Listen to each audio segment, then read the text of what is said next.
All right, so I'm installing a new depth sounder. This is the Hawkeye NorCross whatever, but it's got good reviews, seems to work pretty well.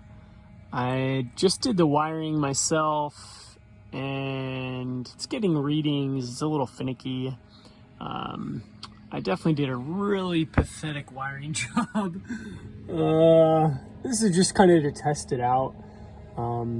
But from here, I'm going to use a soldering gun. I don't know why I can never pronounce that. Gonna solder it together and then mount it right here where the old depth sounder is.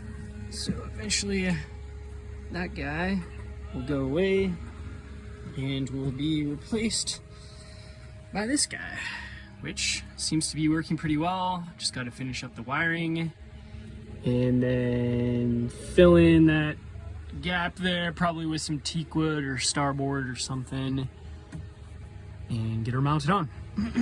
So, wish me luck. Okay, we are rocking and rolling. Actually got the wiring done much better this time. Actually used these marine grade butts and connected them, heat shrank them, and just went ahead and wrapped with electrical tape. Not sure if that's necessary, but it makes me feel better. And yeah, did the same thing to the power, and we're good to go. It's reading consistent readings now, so I think I did a pretty good job there. Now my next step is just to take this guy out. It's just kind of a little loose anyways. And I'm just gonna take that out. And then I'm gonna get like a teak block to basically put right here and drill this size of a hole to get this guy mounted on a teak block. Kind of basically just like what this, it'll look kind of like this, but with a depth sounder. And hopefully that'll work for now.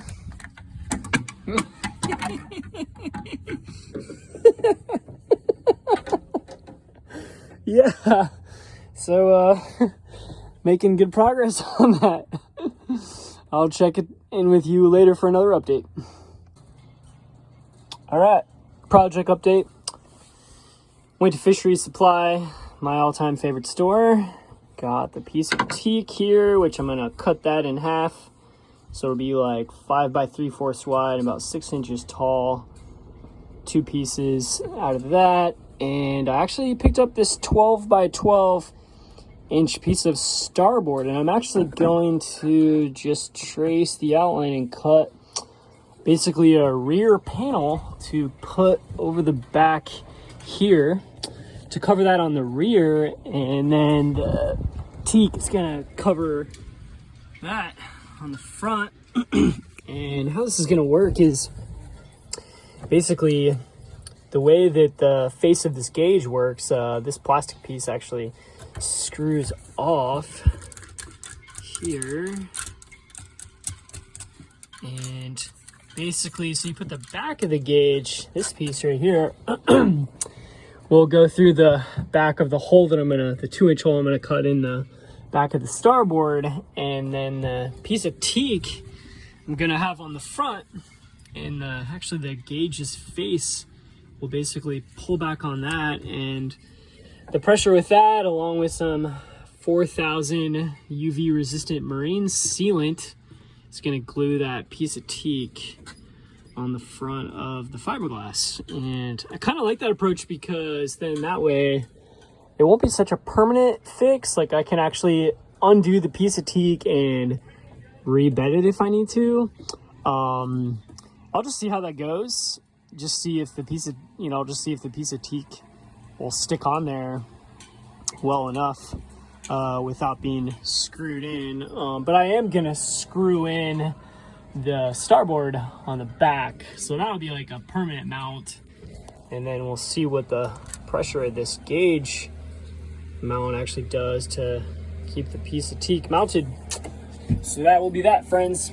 I'll keep you updated. Welcome to my little DIY workshop. Here, what I was doing is cut the teak in half, 2 different pieces, sanding the edges clean, going to clean it up with some really fine grit sandpaper, and used a 2-inch hole saw to drill this hole where the actual gauge will go. So going to clean that up for the gauge to go into, and then I got the back starboard mount, or starboard, whatever this stuff is, mount. Gonna clean that up, and yeah, this will drill into the back. And I'm still really debating whether I'm going to actually try to like get some screws tapped in on the back to really hold this on the onto the fiberglass, side of the boat. But I really just think the pressure of the gauge, along with some marine sealant on there to just like stick it on the gel coat there, will be fine. So I just really don't want to mess this up, because this is only 3/8 of an inch. Just really don't want to mess this up by tapping some screws in there, because it has to go through about like two inches of kind of a gap there of the fiberglass gel coat before the screw would reach this. So I'll show you in my next video. But anyways, this is the workshop. 2 tree stumps for my workbench, barking curb. Yeah. All right, check in with you guys on the next step. Okay, project update. So decided to go the through bolt method, actually, and use these hex, basically head nuts, just to give it kind of an industrial look. But mostly went the through bolt method because back here ran into a problem. Basically wasn't able to use the starboard to be able to mount it here, because the gauge, my measurements just were off, so the gauge just like comes out too much. So just gonna attach them with these through bolts, which is actually more legit anyways, and then seal it up on the other side with 4000 still. But anyways, yeah, so that was a step. Drilled the holes for the bolts, which worked out well, and got my teak piece done, holes drilled in that, gauge mounted. So time to finish that step up and then redo the wiring. All right, cheers.